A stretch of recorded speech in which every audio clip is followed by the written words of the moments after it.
दोस्तों Vande Mataram GK study point में आप सभी का स्वागत है। आज के इस वीडियो में हम देखेंगे महत्वपूर्ण 31 प्रश्न जीके से संबंधित जो कि कॉम्पिटिटिव एग्जाम के लिए काफ़ी महत्वपूर्ण है। तो इस वीडियो को अंत तक जरूर देखें और 31 प्रश्न में कितना प्रश्न आप सही कर पाते हैं इसका ब्यौरा हमें ज़रूर बताएं।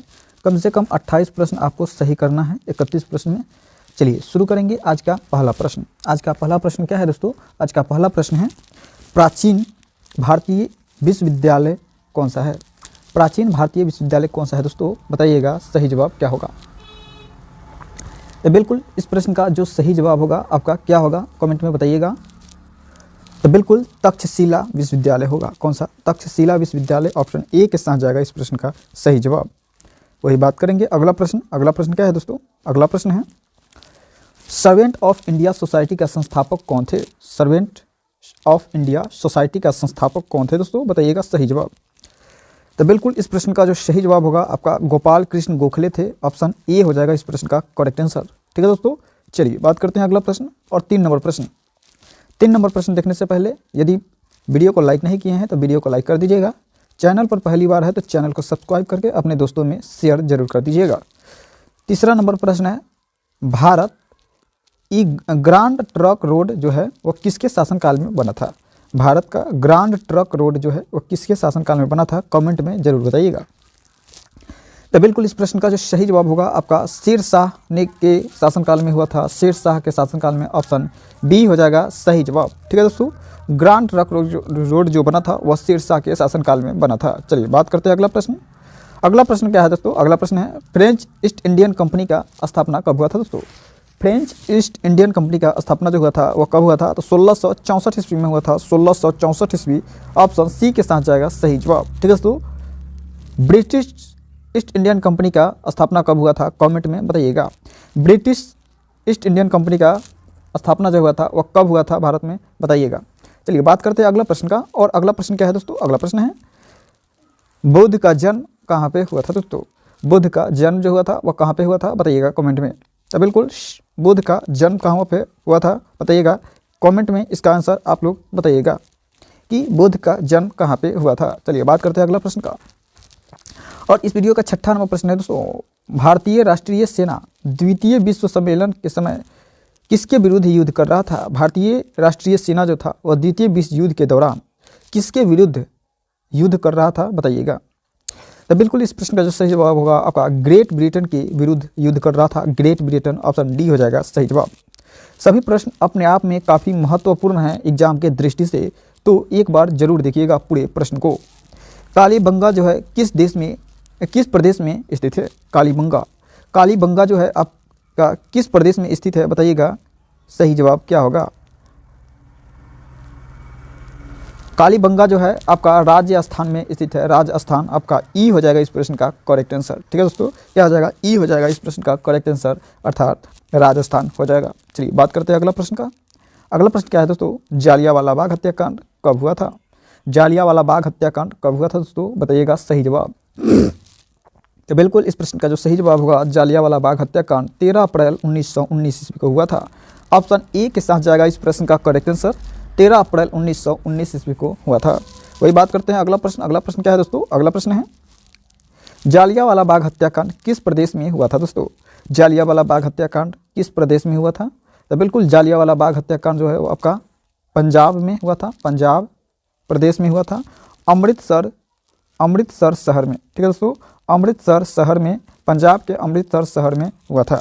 वही बात करेंगे अगला प्रश्न का। अगला प्रश्न क्या है दोस्तों? अगला प्रश्न है स्वराज मेरा जन्मसिद्ध अधिकार है ऐसा किसने कहा था दोस्तों? स्वराज्य मेरा जन्मसिद्ध अधिकार है ऐसा कहने वाले व्यक्ति जो थे वो आपका बाल गंगाधर तिलक थे। बाल गंगाधर तिलक ऑप्शन डी के साथ जाएगा सही जवाब। वही बात करेंगे अगला प्रश्न का दोस्तों। अगला प्रश्न है दोस्तों महावीर का जन्म जो होता किस क्षेत्रीय गोत्र में हुआ था? बताइएगा। महावीर स्वामी का जन्म जो हुआ था किस क्षत्रिय गोत्र में हुआ था? बताइएगा। तो बिल्कुल महावीर स्वामी का जन्म जो हुआ था आपका ज्ञात्रिक क्षत्रिय गोत्र में हुआ था। ज्ञात्रिक ऑप्शन बी के साथ जाएगा सही जवाब। सभी प्रश्न अपने आप में काफ़ी महत्वपूर्ण है, तो सभी प्रश्न को जरूर देखिएगा। कांग्रेस ने भारत छोड़ो का प्रस्ताव कब पारित किया था? कांग्रेस ने भारत छोड़ो का प्रस्ताव जो किया था पारित, वो कब किया था दोस्तों? तो 1942 ईस्वी, 1942 ईस्वी में किया था। ऑप्शन डी हो जाएगा सही जवाब। ठीक है दोस्तों, डी के साथ जाएगा करेक्ट आंसर। बात करते हैं अगला प्रश्न, और अगला प्रश्न क्या है दोस्तों? अगला प्रश्न है फ्रांस की क्रांति के समय 1789 में वहाँ का राजा कौन था दोस्तों? फ्रांस के क्रांति के समय वहाँ का राजा कौन था? और फ्रांस का क्रांति कब हुआ था? तो 1789 ईस्वी में हुआ था। तो उस समय का राजा जो था आपका लुईस 16वां था। कौन? लुईस 16वां था। याद रखिएगा, बहुत ही महत्वपूर्ण आंसर प्रश्न है। ऑप्शन बी हो जाएगा इस प्रश्न का सही जवाब। वही बात करेंगे अगला प्रश्न का। अगला प्रश्न क्या है दोस्तों? अगला प्रश्न है भारत में सबसे घनी आबादी वाला राज्य कौन सा है? भारत में सबसे घनी आबादी वाला अगर राज्य की बात की जाए तो आपका बिहार है। बिहार, ऑप्शन बी हो जाएगा इस प्रश्न का सही जवाब। चलिए बात करते हैं अगला प्रश्न, और अगला प्रश्न क्या है दोस्तों? अगला प्रश्न है सामान्य आपदाओं को कितने भागों में बांटा गया है? सामान्य आपदाओं को टोटल 2 भागों में बांटा गया है। 2 भाग, ऑप्शन बी हो जाएगा करेक्ट आंसर। ठीक है दोस्तों, 2 भागों में बांटा गया है। चलिए बात करते हैं अगला प्रश्न। अगला प्रश्न क्या है दोस्तों? अगला प्रश्न है अजंता एवं एलोरा की गुफा जो है वह किस राज्य में पड़ता है? अजंता एवं एलोरा की गुफा जो है वह किस राज्य में पड़ता है दोस्तों? तो अजंता एवं एलोरा की गुफा जो है आपका महाराष्ट्र में पड़ता है। कहाँ पे पड़ता है? महाराष्ट्र, ऑप्शन डी हो जाएगा इस प्रश्न का सही जवाब। महाराष्ट्र में पड़ता है। वही बात करेंगे अगला प्रश्न का कि अगला प्रश्न जो है आपका इनमें कौन से है नवीकरणीय ऊर्जा है दोस्तों? नवीकरणीय ऊर्जा कौन सा है बताइएगा। तो बिल्कुल नवीकरणीय ऊर्जा इसमें कौन सा है दोस्तों? तो बिल्कुल नवीकरणीय ऊर्जा अगर बात किया जाए तो कोयला हो जाएगा। कोयला इसमें नवीकरणीय ऊर्जा है, बाकी सभी अनवीकरणीय है। वही बात करेंगे अगला प्रश्न का कि अगला प्रश्न क्या है? अगला प्रश्न है दोस्तों कपास की अच्छी पैदावार की मिट्टी कौन सी है?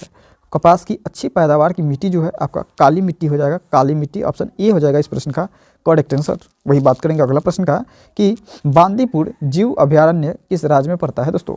बांदीपुर जीव अभयारण्य जो है वह किस राज्य में पड़ता है बताइएगा कमेंट के माध्यम से सही जवाब क्या होगा?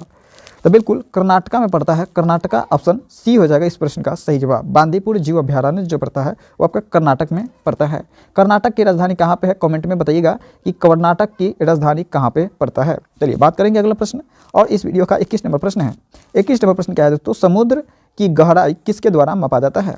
तो समुद्र की गहराई जो है आपका किसके द्वारा मापा जाता है दोस्तों? तो बिल्कुल आपका सोनार के द्वारा मापा जाता है।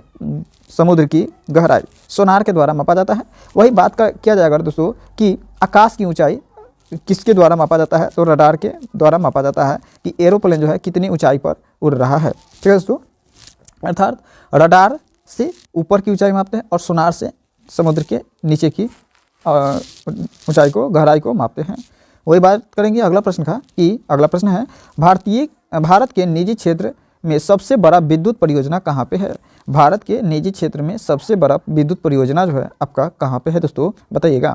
तो बिल्कुल इस प्रश्न का जो सही जवाब होगा आपका क्या हो जाएगा? तो बिल्कुल महाराष्ट्र में है। महाराष्ट्र, ऑप्शन डी हो जाएगा करेक्ट आंसर। महाराष्ट्र में विद्युत क्षेत्र का सबसे बड़ा परियोजना है। वही बात करेंगे अगला प्रश्न का कि अगला प्रश्न है पशु और पौधा में सबसे बड़ी विविधता कहाँ पाई जाती है? पशु और पौधा में सबसे बड़ी विविधता जो पाई जाती है उष्णकटिबंधीय आर्द्र में पाई जाती है। उष्णकटिबंधीय आर्द्र कहाँ है? तो ऑप्शन बी हो जाएगा करेक्ट आंसर। वही बात करेंगे कि अगला प्रश्न क्या है दोस्तों? अगला प्रश्न है ओजोन परत हमें किससे रक्षा करती है? तो ओजोन परत जो है आपका पराबैंगनी विकिरण से रक्षा करती है। पराबैंगनी विकिरण, ऑप्शन सी हो जाएगा सही जवाब। बात करेंगे अगला प्रश्न का। अगला प्रश्न है भारतीय संविधान में कितने प्रकार के मौलिक अधिकार प्राप्त है? तो भारतीय संविधान में टोटल 6 प्रकार के मौलिक अधिकार प्राप्त है। 6, ऑप्शन सी हो जाएगा सही जवाब। वही बात करेंगे अगला प्रश्न का। अगला प्रश्न क्या है दोस्तों कि संविधान सभा की संघ समिति का समिति अध्यक्ष कौन थे?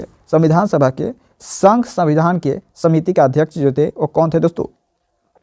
तो बिल्कुल आपका जवाहरलाल नेहरू थे। जवाहरलाल नेहरू, ऑप्शन सी हो जाएगा करेक्ट आंसर इस प्रश्न के लिए।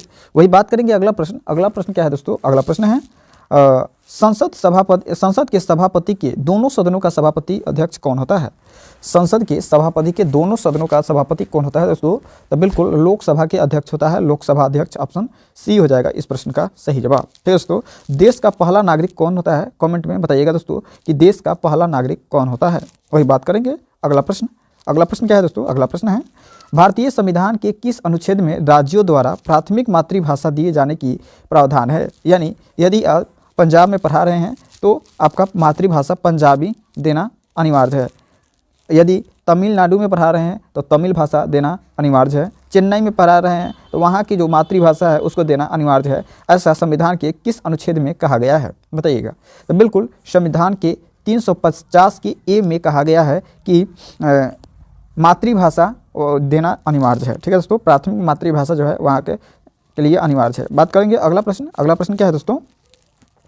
अगला प्रश्न है उच्च न्यायालय के न्यायाधीश की सेवानिवृत्ति जो होती है कितनी वर्ष की आयु में होती है? उच्च न्यायालय के न्यायाधीश जो होते हैं उनका निवृत्ति यानी का अंतिम जो आपका कार्यकाल होता है वो कितने वर्षों तक का होता है? तो बिल्कुल आपका 65 वर्षों तक होता है। 65 वर्ष का है तो ऑप्शन ए हो जाएगा इस प्रश्न का सही जवाब। बात करते हैं अगला प्रश्न।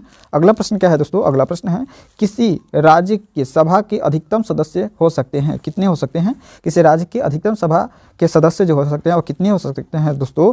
तो बिल्कुल 500 हो सकते हैं। कितने? 500 सदस्य हो सकते हैं। ऑप्शन सी के साथ जाएगा करेक्ट आंसर। ठीक है दोस्तों, चलिए बात करते हैं अगला प्रश्न और इस वीडियो का अंतिम प्रश्न है दोस्तों। इस वीडियो का अंतिम प्रश्न है अंतिम प्रश्न क्या है दोस्तों कि भारत में सर्वप्रथम आम चुनाव किस वर्ष किए गए थे दोस्तों?